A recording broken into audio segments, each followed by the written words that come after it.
Earlobe piercings, rings, or studs? We're going to give you 10 rounds to decide that. Coming up next on Pros and Cons by a Piercer, episode number 60. So stick around.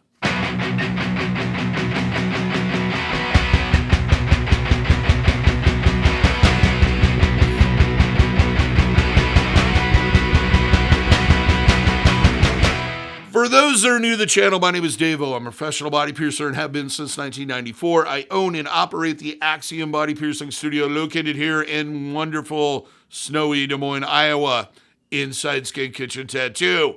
So when I talk to you about these things, I'm talking to you at a level of expertise as someone who has done numerous ear piercings, has worked in the industry for well over 25 years, and has pierced a lot of lobes.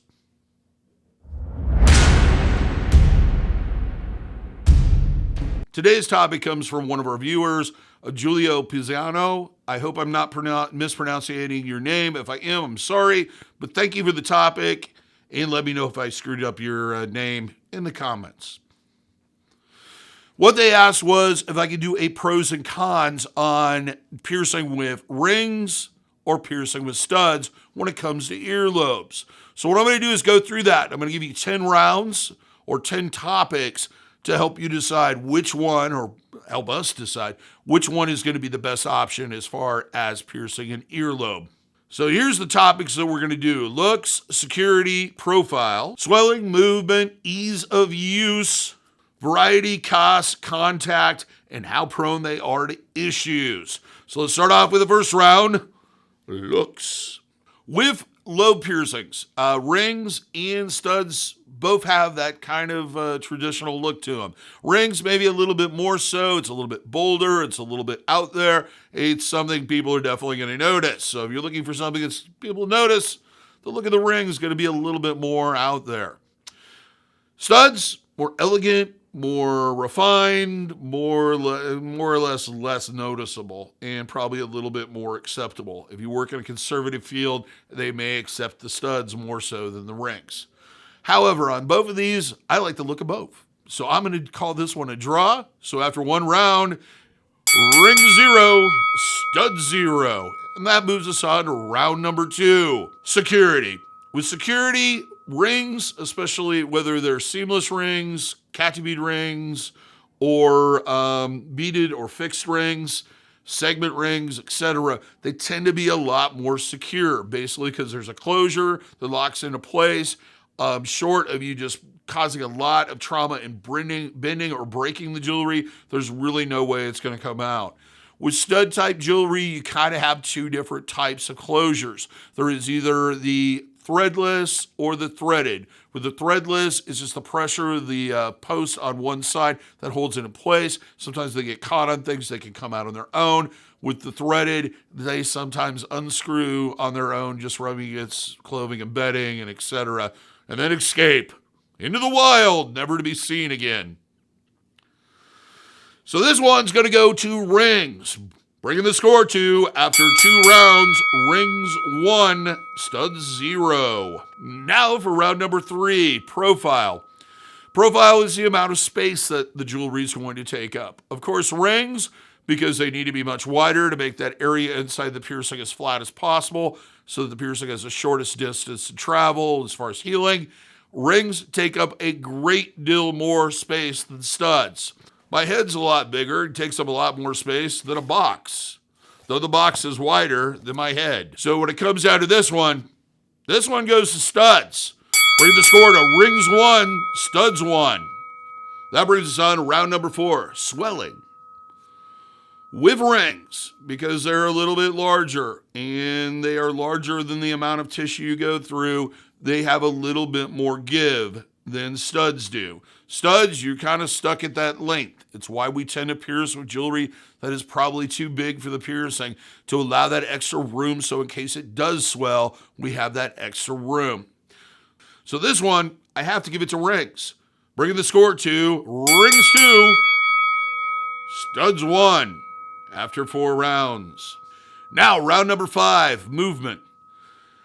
Rings, because they are rings, will move through the piercing, but they will also move back and forth like a swing. So there's a great deal more movement than studs, which can kind of slide back and forth, and unless they're physically twisted, will not go that extra axis of movement.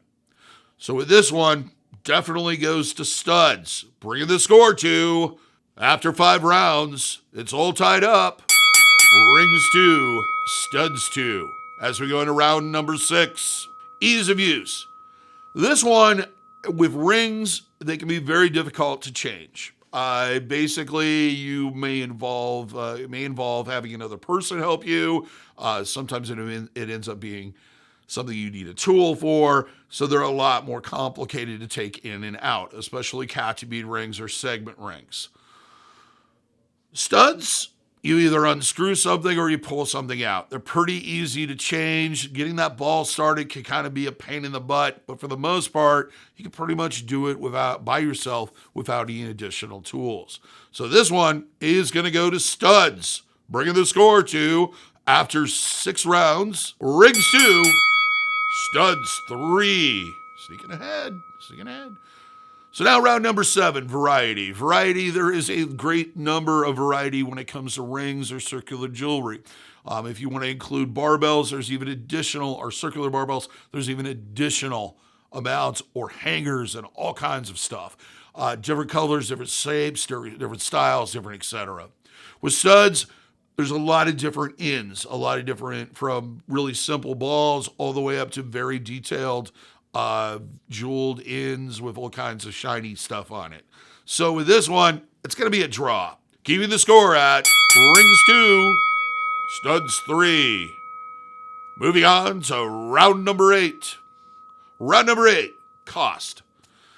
Here's the deal. Rings, because there's not as much manufacturing involved and it's generally just 1 or 2 pieces that are needed to be made, and they just kind of shaped into what they are. They're very inexpensive, usually about half the price that you're going to pay for a comparable as far as material and as far as thickness, as a gauge and width. They're about half the price you're going to pay for any type of barbell or anything that has any type of mechanical, unscrewable, or even fixed bead ring, or threadless barbells. So with this one, rings ties up the score to 3-all. As we go into the next round. Round number 9, contact. This kind of goes back to the movement thing in profile. Since there's more of the ring there, it's going to have more contact. It's going to bump into things, it's going to hook onto things, and it's going to be more likely to do that. With studs, depending on the ends that you choose, most of the time, they're not going to get a lot of contact. They're a little bit lower profile, so less movement, less etc. So they're not going to get as much movement as a ring well, or contact as a ring well. So this one goes to studs. After 9 rounds, rings 3, studs 4. As we move into the final round, the 10th round, prone to issues. Now, when I say prone to issues, I'm talking about things like migration, rejection, bumps, infection, etc. With rings, because it has more contact with things, it tends to move a great deal more. It is more apt to getting caught on things and etc. It is a much higher risk to being prone to problems. Studs, they may slide back and forth a little bit. They may have the issue of losing ends and all kinds of other things. They may have to be oversized to allow for the swelling, but for the most part, they're going to be less prone to problems.